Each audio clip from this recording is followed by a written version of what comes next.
Coach's Room. I'm Steve Peters. You can just call me Petey.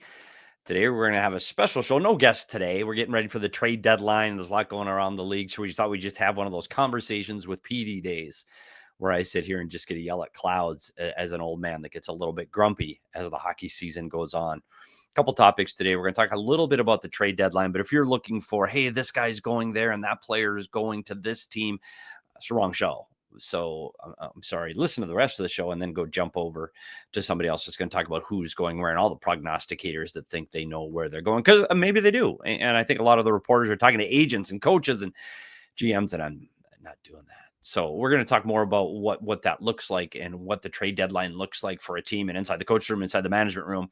And I do have a couple other thoughts. We're also going to talk about as playoffs are starting to get closer and real for teams. Where is that line? And I want to talk about not advanced analytics, but actually one of the more simple analytics and one of the simple things you can look for when you want to see if your team's going to get in and out. And that's goal differential. And is a great determiner of who is going to make the playoffs. And I do have a couple ending thoughts of some things going around the league that we'll finish the show with. But thanks for joining me today. Make sure before we even get going that you subscribe to the Inside the Coaches Room YouTube channel. We're doing a lot of video breakdowns where you can learn the game. We just did an icing and an offside where you can learn the game just a little bit better. A lot more of those coming up. So make sure you subscribe. We're chasing down the Ovechkin chase. We'll break down every single goal in the Ovechkin chase to the Gretzky record. So make sure you subscribe. Jump on over to Inside the Coaches Room on YouTube and subscribe and give it a thumbs up. That's great. And wherever you listen to your podcast, make sure you subscribe and give me a like and a follow. Let's start with the trade deadline. And I want to start with a trade that's already happened. And now people seem to be all fired up about again. And that's the trade for Miko Rantanen. And oh my goodness, Eric Tulsky's a genius. What a move. Went all in. He went and got the guy. He got Miko Rantanen, the best winger in the game. Things are great. What an outstanding job. And then the team plays one game under 500 and he's got 6 points in 11 games. And now people are going, oh, he's going to trade him again. Well, really? Really? And the only reason I say that is, well, how do you do that? Martin Necas goes to the Colorado Avalanche, fits in right away, plays this fast speed game.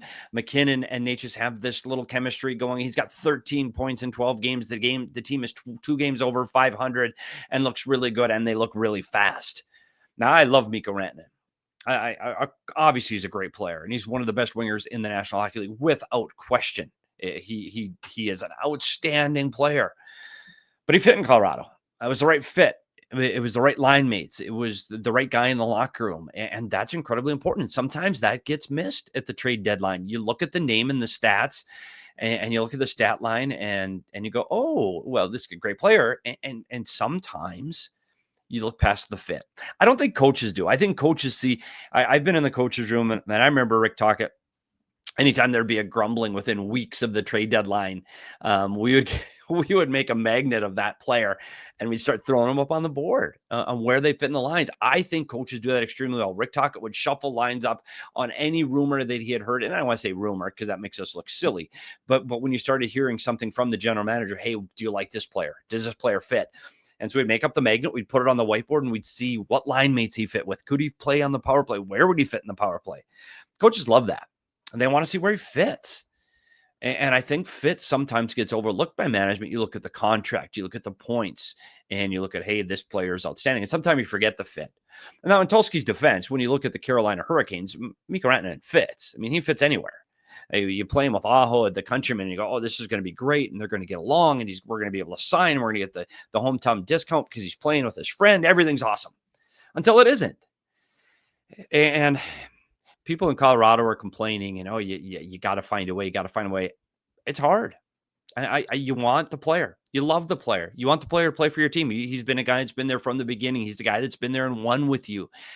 But it's hard because once you paid somebody that amount of money, and he's looking at $14+ million, making him the highest paid wing in the game, it's tough. Because you do need to start juggling the finances. You do need to start juggling the cap. You got to look to the future. What's this do to us down the road? Not just for what it does to the cap, but what it does inside the room. Hey, I paid him. Now I got to pay him. Now I got to pay him. And things can quickly spiral out of control. I completely understand how Colorado said, hey, we're willing to pay him. We want him on our team, but that's not our number. And so now you get to Carolina thinking, hey, we're going to find the number. We've got the number. We'll make it work. We'll make it fit. And then they can't. And now that's where the grumbling has started on. Now they're going to have to trade him again. But this is the question. If you're Tulsky and you trade Miko Rantanen, and we're looking at the trade deadline in March, what do you need to get in return for Miko Rantanen after giving up Martin Aegis, a guy that fit in, could play with pace, was putting up points for you? Well, you've got to get something. And how many teams are in a position right now to add Miko Rantanen to their team? And if you're getting Rantanen, you're going all in for this season, and you're going to give up assets for that, like future assets. Because if you're going for Rantanen, you're going to have to give up something.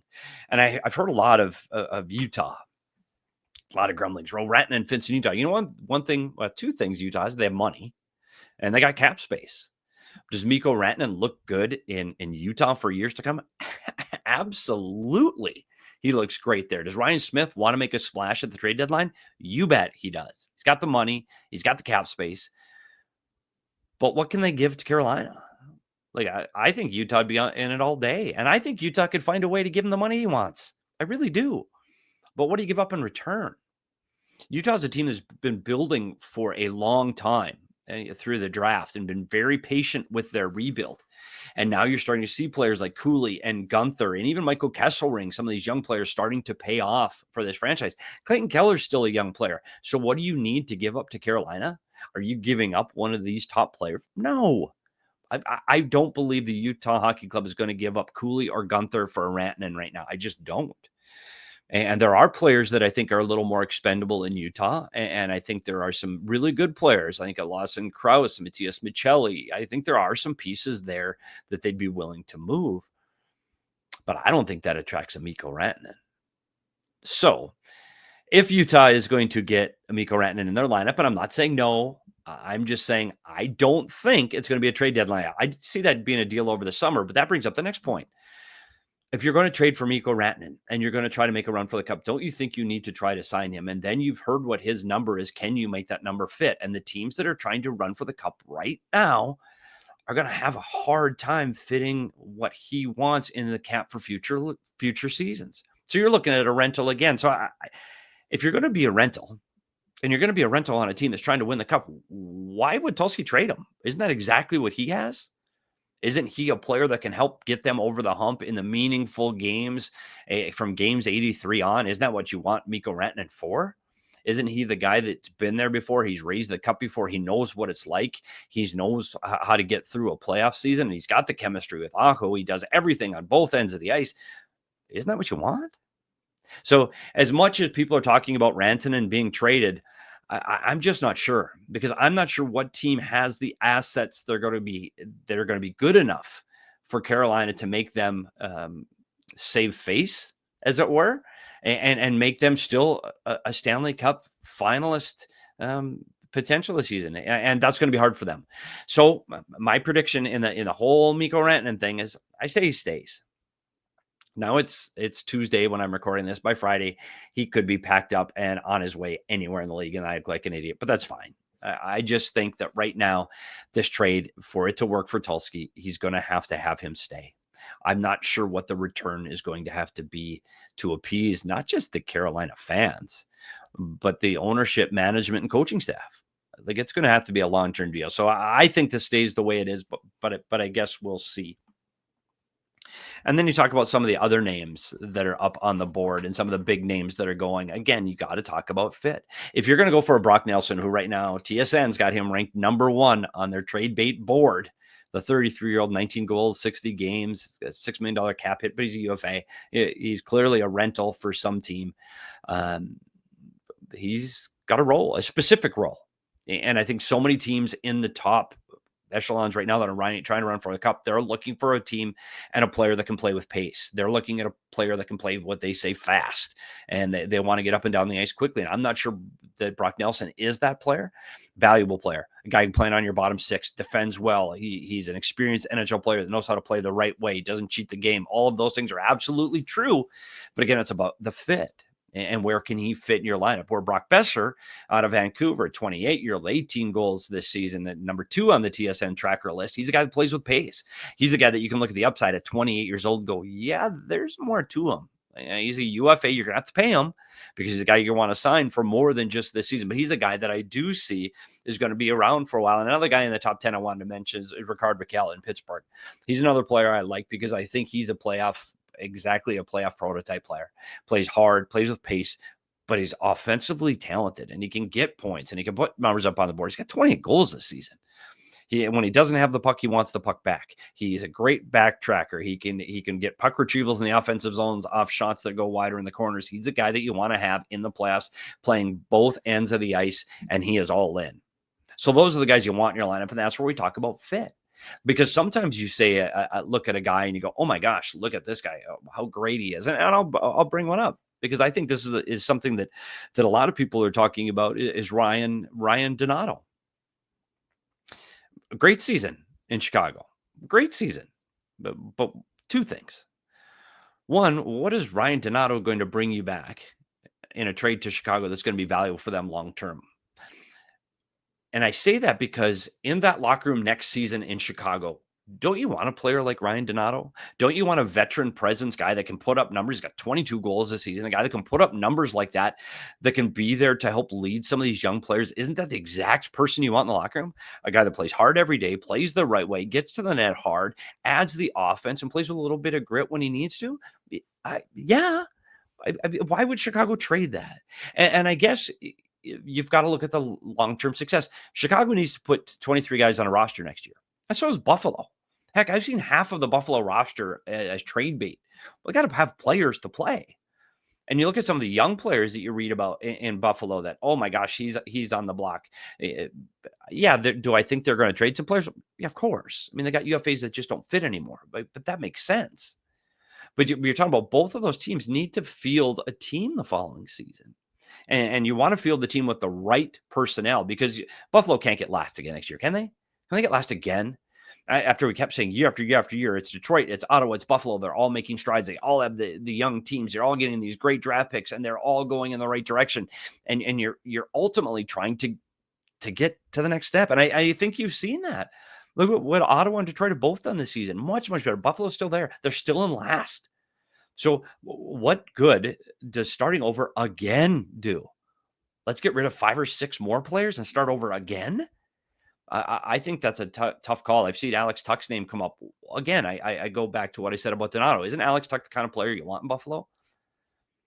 A guy that's going to compete, a guy that's going to add to the offense, a guy that wants to be there. Isn't that what you want in the locker room? A guy that plays the game the right way. Those are the kind of guys you want to have your young players surround themselves with. I think the answer is yes. So I don't know if you're going to see the mass exodus from these teams in Chicago and Buffalo as everybody thinks you're going to. Our team's going to leave? Well, sure. But for what? For a 5th round pick? Is that a good? You guys still got to play 20 more games this season. So be careful when you think your team's going to have this big jumble. And in Chicago, the last one I want to talk about is their goaltending in Chicago. You just bring in Spencer Knight, who's now 1-0, played a great game last night in LA. And I think they're looking at him as the future. He's 23 years old, turns 24 in a month, hasn't had the opportunity to have the net completely by himself in Florida. Now he's going to get that opportunity. I think there's some great positives to his game. There's some things he's got to work on. He's 23 and he doesn't get a lot of ice time. So they're looking at him to be the future. So now you've got Brossoit. Laurent Brossoit hasn't played a game. So I don't know how you fit him into the equation. I don't know what you long-term you have with Brossoit being on LTIR, and I don't know where he fits into the equation. But now you got Mrazek and Soderblom. Well, Soderblom's in his early 20s, had a great year. His numbers are good. Mrazek is in his 30s, and you go, oh, okay, been good. He's been a great soldier in Chicago. He's done everything they've asked of him. But who's the trade bait here? Well, it's Mrazek. Like, if you're the Chicago Blackhawks with this young team that is still struggling to find their way with all this young talent coming up through the minors and with Connor Bedard, don't you want to have them have a tandem that you go, oh my goodness, we've got a young 20-something tandem that can be our goaltending tandem for years to come? Well, yes. The answer is yes. So I don't think Soderblom is going to be traded. I'd be surprised if Soderblom was traded. But again, what the hell do I know? I think Mrazek's the guy that's got room to move. And who would take a chance on him? I think if you have Mrazek as a number two, an experienced guy going into a playoffs when you're questioning your goaltender, that you just need to get one win or a backup that can be serviceable just in case you're in trouble, I think Mrazek's going to get moved. I think there are teams that are willing to go for a Peter Mrazek. But make sure you know what it's going to do to your room. And one of the things we talk about at the trade deadline is how does it affect your room? And I'm not just talking about like the personalities, because I do think personalities matter. I do think you can get a guy into the room that's just a jerk, and it disrupts your team, especially this time of year when things are going extremely well. And a team that's trying to add that one piece, that you're Florida, that you're Tampa, that you're Dallas, you're Vegas, and you're just adding that one piece that you think is going to get you over the hump, you better get the right guy, because it's hard. If you get a guy that disrupts the apple cart and disrupts the ice time and the way the relationships are on and off the ice, it can cause problems. So you got to make sure it's not, and I don't mean a character guy. Character guys are great, and you want to have that good character guy, but it's got to be a guy that fits and what your needs are. And I've talked a lot about on this show what I've been through inside the coach's room in Arizona. And I remember when the team acquired Taylor Hall. And Taylor Hall, great player, just fresh off an MVP season and outstanding player. I think Taylor Hall's a great player. He just wasn't a great player for the Arizona Coyotes when they brought him in. Didn't fit. The team wasn't ready for a Taylor Hall. They didn't need a Taylor Hall at that time. And the Taylor Hall, Phil Kessel, the relationship, both of them on the ice, we needed to play with two pucks. And unfortunately, the league wouldn't let you do that. So that matters.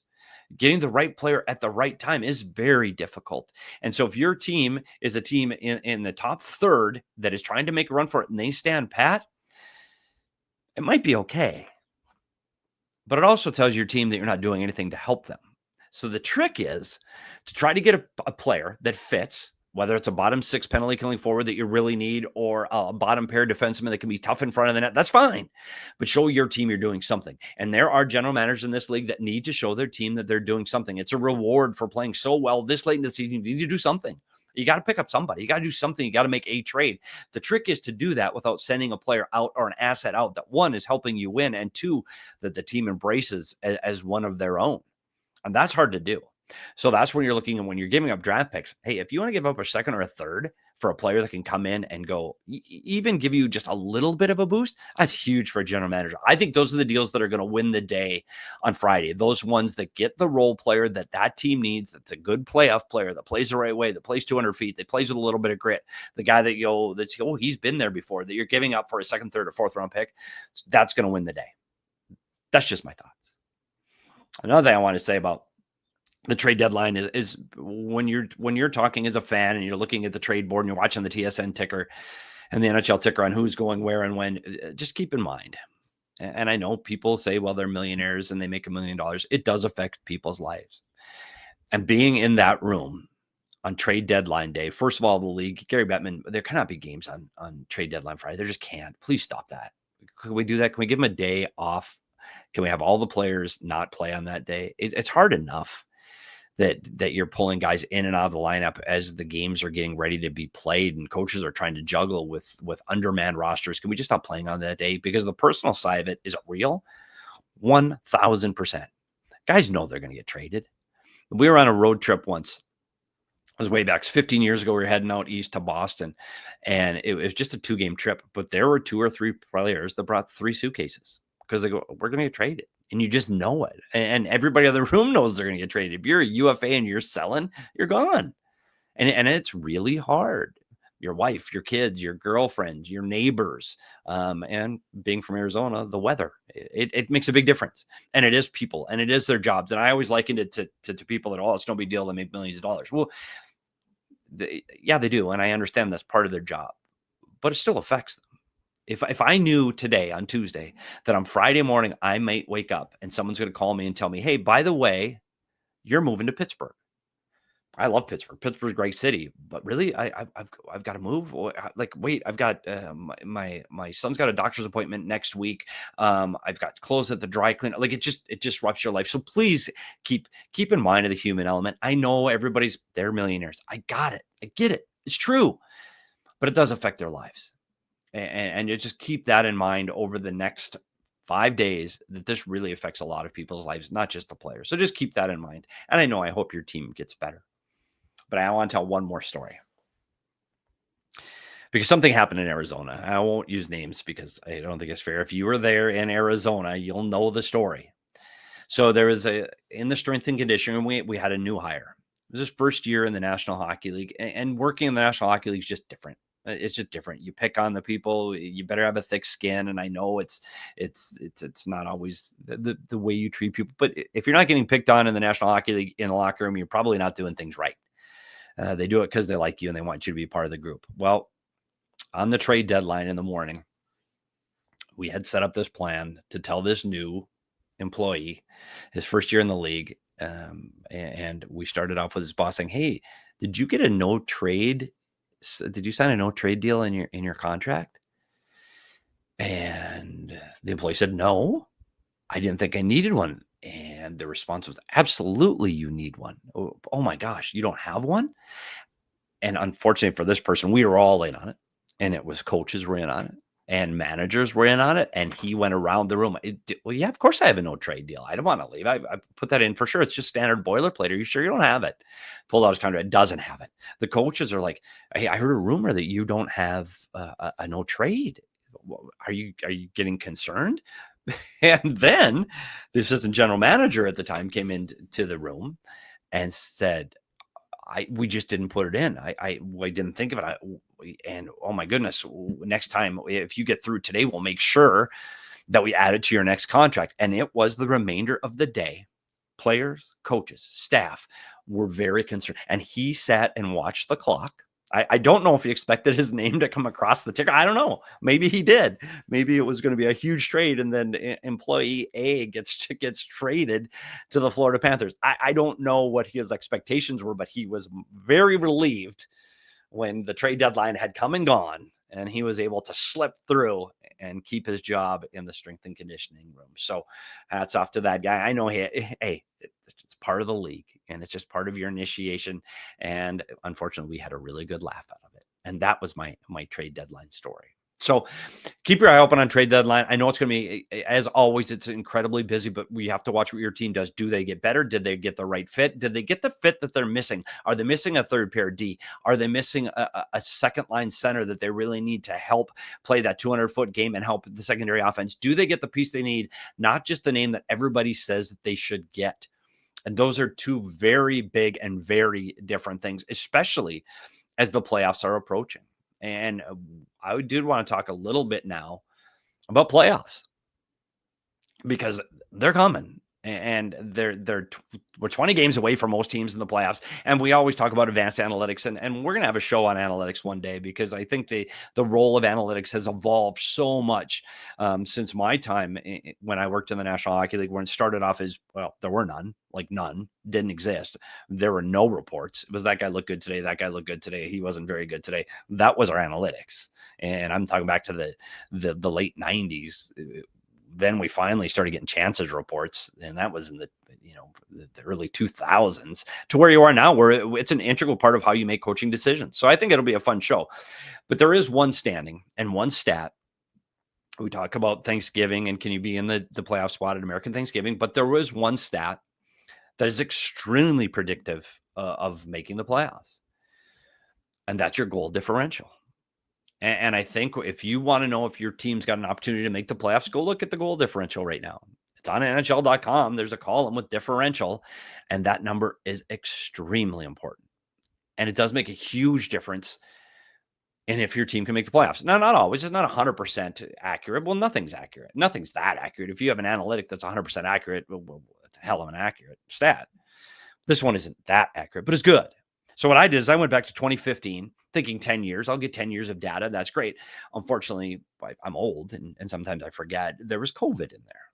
And so a couple of years aren't real indicative of what a normal hockey season are. So we ended up throwing a couple seasons out. But I want to go through what it really looks like and what happens over the last 10 playoff seasons, which actually ends up being eight seasons of data to give you an idea of how predictive this stat is of goal differential. And so let's go back to 2015. And so when you go back to 2015, there isn't one team in 2015, not one, that made the playoffs that had a negative goal differential. Not one. As a matter of fact, that season was so strong in goal differential that 3 teams had a positive goal differential that did not make the playoffs. And what do you say? Why? Well, sometimes when the bad teams are bad, and this year, in that particular season, 2015, the Arizona Coyotes and the Buffalo Sabres decimated their lineups because they were trying to get a guy named Connor McDavid.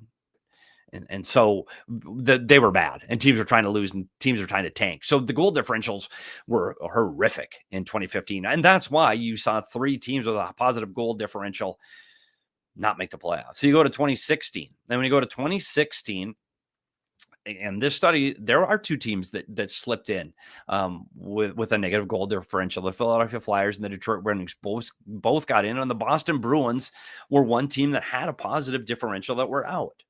So it does happen, and it can happen. And when you look at Philadelphia, they were a -4, and that can happen in the matter of a week, the last week of the standings. So they were around it.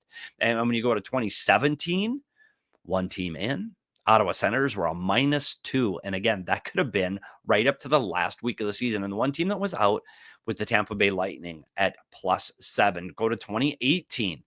Again, another season where not one team made it. That was a negative goal differential. And again, we're going to say it where there was a large number of teams that were struggling at the bottom of the standings. So there were 3 more teams that didn't make it that were positive in the goal differential. 2019, again, 2 consecutive years where not one team made it with a negative goal differential in 2019. 2 consecutive years. One with a positive was out. 2020, sorry, COVID. 24 teams made the playoffs. Can't use it. 2021, well, I can't use that one either because that was where they played interdivisional, and the Buffalo Sabres, sorry, Sean DePaz, but the Buffalo Sabres were bad. And almost every team in that division was a positive, even though some didn't make the playoffs. So we're going to go to 2022. One negative goal differential. The Dallas Stars made it, and they were a -8. So it was close, and 2 teams were positive that were out in 2022. 2023, the year the Vegas Golden Knights win the Stanley Cup. Again, zero teams with a negative goal differential are in the playoffs. 1 with a positive did not. And last season, there were 2 teams with a negative goal differential, the Islanders and the Capitals. And if you remember that last week of the season, you were talking about Pittsburgh, Detroit, Washington, and the New York Islanders. Everybody was struggling up to that last week, trying to fight for that last playoff spot. Washington Capitals tied with the Detroit Red Wings on the very last day of the season. They were a -37. That is the worst goal differential that had made the playoffs over those 8 seasons was the Washington Capitals, and they get bounced in the first round, and they were out. And there were also 2 teams, Detroit and Pittsburgh, who just missed the playoffs in 2024. So what does that look like overall? When I go from 2015 to 2024, what does that look like? Well, in that 8-season summary, take out the 2 with COVID, 128 teams made the playoffs. 6 of them had a negative goal differential. 6. And 15 with a positive differential did not make the playoffs. And another interesting stat, over that time, the average points to get into the playoffs was 94.8. So when you look at your team right now, go look at the standings and go, what is it going to take for my team to get to 94 points? Because if they can't get to 94 points, their likelihood of making the playoffs is slim. Does that mean they have to go 15-5? Because that's tough to do. So let's look who's doing well right now. And we're going to start in the Eastern Conference. Then we're going to look at the plus minus there. And there are 2 teams that are flipped around right now in the Eastern Conference with a lot of games to play, with just over 20 games to play. The Detroit Red Wings are a -15, and the New York Rangers are a +4. Those are the 2 teams that are just on the bubble for the playoffs right now. Well, the goal differential will tell you that the New York Rangers have a better chance, but the Detroit Red Wings had such a poor start. They started off so badly before they let Lalonde go and brought in McClellan that their goal differential was horrific. So now they're getting wins with a better goal differential, and they're right on that bubble. So with one team out, with 66 points, knowing you got to get to 93, that's a lot of points. That's 27 points you got to get in 20 games. So I want everybody to do the math on their team and what it's going to take them to get to 94 points. So right now in goal differential in the Eastern Conference, there's one in and one out. The Ottawa Senators are right there with a -3, and the Ottawa Senators can make up a -3 in a week. So I think when you go to the goal differential model right now in the Eastern Conference, it's a 10-team race. It's Ottawa, it's New York, it's Detroit, Columbus, New Jersey, Tampa. Those are the teams that are fighting to get into the spot. It's a 10-team race. Montreal right now, points-wise, is right there. Goal differential, they're at a -20. So I'm making the call today. It's a 10-team race in the Eastern Conference. So let's go to the West. And the Western Conference right now, there's a couple of anomalies. And one of those, there are two teams in with a negative goal differential. The Minnesota Wild are a -3, and the Calgary Flames are a -21. And they are both in right now. The team on the bubble on the cusp right now, today, on Tuesday, is the Vancouver Canucks, and they're a -19 goal differential, tied in points with the Calgary Flames. Minnesota, again, a -3. This is a team that started off unbelievably hot in the National Hockey League. Their first 20 games, they were absolutely elite. There were 14 games over 100, over 500 at one point. They're an under 500 team over the last 30 games. So this is a team that's sliding in the standings. But fortunately for them and Minnesota Wild fans, they played so well and got such a good start at the beginning of the season that it's probably enough that they're not going to get caught. Like that's a long way for the Vancouver Canucks and St. Louis Blues to come up in the Central Division for the St. Louis Blues to come up and catch the Minnesota Wild. That's 10 points. That's a lot with 20 games to go. So they're probably going to get in the playoffs. Can they overcome the negative goal differential? Time will tell. It's a team that's been injured and has struggled of late. So that team might get in with a negative goal differential. But when you go to the Calgary Flames and the Vancouver Canucks, both teams that are struggling to keep the puck out of the net, they haven't been able to win consistently all season. So you look at the next two teams that are creeping up in the West, and it's the St. Louis Blues and the Utah Hockey Club.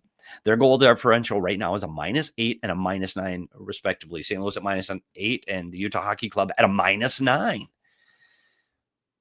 So those two teams are right there in the Western Conference standings. I think that's where the demarcation line is after the Utah Hockey Club. And I'll say this to the Utah Hockey Club fans. I said it a week ago that it was going to be a huge hill to climb for the Utah Hockey Club to find their way back into the playoff mix. They've done that. They're in the mix. I do think that's where the line ends. I don't think Anaheim, who is next in the stands right now, I don't think they are there. I still think it's going to be a really big hill to climb for the Utah Hockey Club to get in. But one thing about Utah right now is they're healthy. And adding Marino and Dursey and a healthy decor for the first time all season long has really helped this team. And Karel Vejmelka is playing lights out. And his goaltending is back to what you saw in glimpses from 2 seasons ago when he was that consistent and playing that strong. So Utah's for real, and they're there in this playoff chase. It's going to be tight. And when we talk about it next week, we're going to talk more about what some of these teams have to do points-wise and wins-wise. But the summary of all this, if your team is a negative goals differential and you're outside of those teams that I talked about, you're outside of the top 10 in the East and you're outside top 11 in the West, it is a tough hill to climb. Not impossible, because you just got to put a streak together of 12 or 14 games. That's tough.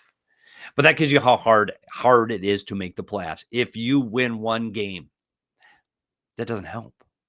Then you have to go on streaks of 4 and 5, because when you get lower, and it's not the number of points, well, they're 5 points out.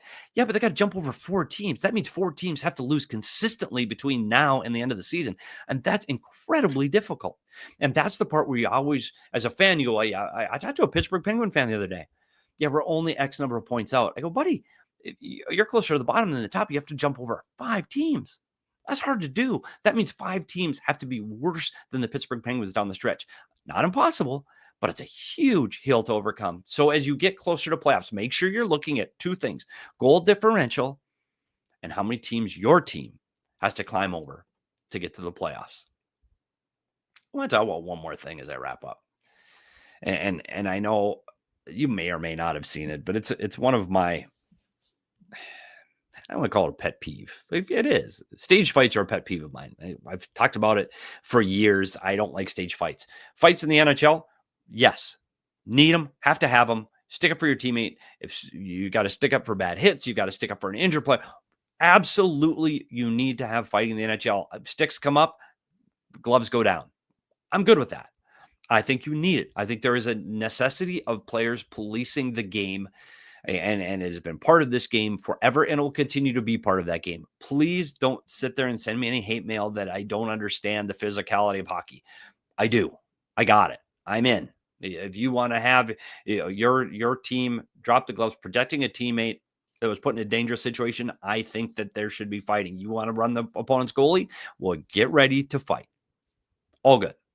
Stage fighting in the first 5 minutes of the game before anything has happened, and we go drop the gloves at center ice for a show. I don't get the importance of that. And I've talked to coaches in the NHL. So before you tell me again that I'm an idiot, I've talked to coaches in the league that say, okay, that really doesn't give our team a boost because we know it's their tough guy against our tough guy. They're both going to go sit in the penalty box for 5 minutes, and they probably won't play the rest of the night. You're going to play 2, 3, 4, 5 minutes, and then you're not going to play. So how important is that fight? So if you're going to do that, and I've said this before on this show, if you're going to do that, make it an undercard, just like you do on a boxing night. Come after warmups, all the players go into the locker room, and then the two, player A, player B, that you know are going to have a stage fight anyway, go out at center ice, put the spotlight on it, ding the bell, and let them have a fight. And then get it out of the way before the game. One, because it doesn't screw up your forward line shifts, and you got a player sitting out for 5 minutes that's going to screw up your rotations to start the game. Secondly, it doesn't have any real difference in the outcome of the game anyway. And I know there's fighters, and you'll only hear this from fighters and tough guys. Oh, they what a boost that gave their team. Really, the two tough guys going at it 2 minutes into a game really gave their team a boost. Maybe I'm wrong. I don't see it. I believe there are times that a tough guy can stick up for his teammate and give his team a boost. Not the first 5 minutes. The game hasn't even set a tone yet, unless it's something retribution from a time before. I'll hear that, and somebody is going to send me an email today. I guarantee it. Yeah, but this is from something before. You're right. There are instances when there is retribution from something in an injury or a bad hit from the last time those team played that somebody needs to pay the piper for in this game, and that can happen. Yes. Okay. Got it. But if you're going to do those stage fights, please, NHL, everybody loves them. The fans love them. TV loves them. We saw it in the Four Nations. People love it. I, again, love it. Just put it before the game. Everybody wins. We could sell that as a 5 minute pregame pay-per-view for the league, generate some more revenue for the players' funds. Then everybody could get a tough guy to be really fun. So let's do that. But that brings up my point of Matt Rempe in the New York Rangers, and another elbowing incident in Nashville this week, and another, he didn't get any supplementary discipline. And when you read your name in the paper and hey, no more discipline for this player. Madison Square fans love him. Absolutely love Matt Rempe. I think Matt Rempe can be a player in the National Hockey League. I do. I think he's a fourth line player that I think he skates well enough that he can get in on the forecheck. I think he's got an incredibly long reach that he can separate players from the puck using his stick. I think his net front presence could be as good as there is in a bottom six player in the National Hockey League because he's so big. He's fearless in front of the net. He can tip and screen and be that net front presence, but he can't do it if he's in the penalty box. Can't do it if he's suspended, and he can't do it if he's not in the lineup. So when we talk about Matt Rempe, I urge people to say this. Yes, you can look for the big hit, and you can like the fights. I know there's people that love the fights, so continue with the fights. But Matt Rempe is going to have to learn if he is going to continue to play. And you want to root for Matt Rempe as a New York Ranger fan, and you want to see him on the ice, then you need to root for this also. He's going to have to learn how to hit. And when he sees an opposing player's numbers as he's approaching the boards, he has to pull up. If he sees numbers in front of him, he's got to pull up. He has to. Because one, he's going to hurt somebody. And player safety is still a concern in this league. It is. Look it up. It's on their website. So player safety is a thing. And two, as a Ranger fan, you don't want to sit in the penalty box for 2, 5, 10, a game, a suspension. You don't. He's been suspended 12 games already in his young career. He's only played 42. Like, if you're getting suspended as much as you're playing, that's a concern. So you hope as a Ranger fan that he learns how to hit. And then as a Ranger player, you want to make sure that he stays on the ice. Why? Because if you want him to protect you, and I think there is an element of, yeah, we like having him around us on the ice. We like that. We want to feel protected, and no one's going to take advantage of me when I'm on the ice because of I've got this big guy on the ice. For sure, you want that. But again, he can't have it if he's in the penalty box. By the way, it's 43 games, not 42. I miscounted because he played yesterday. But he can't have it if he's in the penalty box. And if he's in the penalty box in the first 5 minutes of every single game he plays, again, I said it already, it screws up your rotations right off the bat. Now somebody's got it in the top six, somebody's got a double shift for that spot. And they are probably going to later in the game anyway. And most of those top six guys want extra ice time, but you do it every single game, it gets frustrating for players. So I just want to say for all those fans of the New York Rangers and everybody that loves the fighting and everybody loves to see Matt Rempe put a guy up through section J and through the glass, he's got to learn to fight. Not fight. He's got to learn to hit. If he sees numbers, pull up. If he sees a guy that's 5'8", bring your arms in tight. Still be physical. Got to be physical. He's going to be physical to be successful in his game, but that means he's a physical player on F1 on the forecheck where he separates the defenseman from the puck. That's what I want my physical player to do. I want Matt Rempe as a coach. I want him to get in below the goal line, separate the defenseman from the puck, and now we have possession of the puck.